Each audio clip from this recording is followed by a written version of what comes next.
NPS वाले कर्मचारियों को सरकार की गारंटी, मिलेगा ऑप्स जैसा फायदा, होगा ये बदलाव। मोदी सरकार एनपीएस का हिस्सा बनने वाले केंद्रीय सरकारी कर्मचारियों को पेंशन के रूप में उनके अंतिम वेतन का 50% देने की गारंटी देने की सोच रही है। एनपीएस वाले कर्मचारियों को सरकार की गारंटी, मिलेगा ऑप्स जैसा फायदा, होगा ये बदलाव।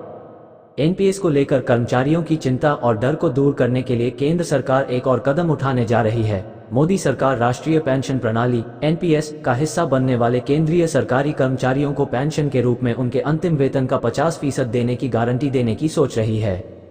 ऑप्स और एनपीएस में क्या है अंतर? ओल्ड पेंशन स्कीम के तहत कर्मचारी को जीवन भर के लिए पेंशन के रूप में अंतिम सैलरी का आधा हिस्सा मिलता है और वेतन आयोग की सिफारिशों के अनुरूप समायोजन के अधीन है। इसके विपरीत एनपीएस एक योगदान योजना है, जहां एक सरकारी कर्मचारी अपने मूल वेतन का 10% योगदान देता है और केंद्र सरकार 14% देती है। मिनिमम बेसिक सैलरी 15,000 रुपये से बढ़कर हो सकती है 25,000 रुपये, बजट में हो सकता है ऐलान। एनपीएस की कौन कर रहा शिकायत? अधिकारियों का कहना है कि जो लोग 25-30 वर्षों तक नौकरी में बने रहते हैं, उन्हें ओपीएस के तहत मिलने वाले पेंशन के बराबर पर्याप्त लाभ मिल रहा है और कम पेमेंट की शिकायतें केवल उन लोगों से आ रही हैं जो 20 साल या उससे कम सेवा पूरी करने के बाद इस योजना से बाहर निकल गए हैं। टाइम्स ऑफ इंडिया की खबर के मुताबिक वित्त मंत्री निर्मला सीतारमण की घोषणा के बाद वित्त सचिव टीवी सोमनाथन की अध्यक्षता में एक समिति गठित की गई थी। केंद्र ने पुरानी पेंशन योजना ऑप्स पर लौटने से इनकार कर दिया है। सोमनाथन समिति ने वैश्विक अनुभव के साथ साथ आंध्र प्रदेश सरकार द्वारा किए गए चेंजेस के रिजल्ट को भी देखा है।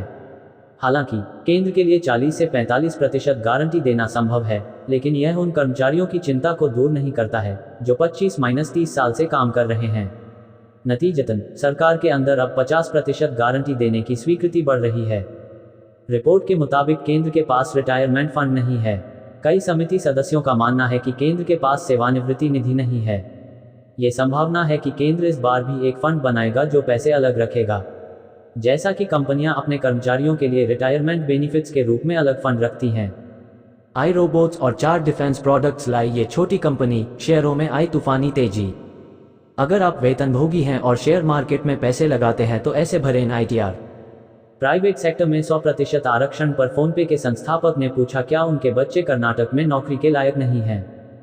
Share market live. Share market में गिरावट, 200 अंक टूटकर खुला सेंसेक्स, निफ्टी भी लाल। होम बायर्स को सुप्रीम कोर्ट ने दी बड़ी राहत, चेक बाउंस की नहीं सुनी जाएंगी शिकायतें। बजट से उम्मीद, प्रधानमंत्री आवास योजना, मध्यम वर्ग को बड़ा तोहफा देने की तैयारी। दिल्ली से कोलकाता तक एक रेट पर बिकेगा सोना, लागू होने वाली है एक देश एक दाम नीति। फ्रॉड रोकने के लिए आरबीआई ने नियमों में किया बड़ा बदलाव, ठगी में शामिल बैंक खातों पर अब तुरंत कार्रवाई। 5000% की तूफानी तेजी, 4 साल में 18 रुपये से 900 के पार टाटा का ये शेयर। 6 रुपये से बढ़कर 63 रुपये पर आ गया स्टील कंपनी का ये शेयर। कर्ज फ्री है कंपनी, रॉकेट की तरह बढ़ रहा भाव।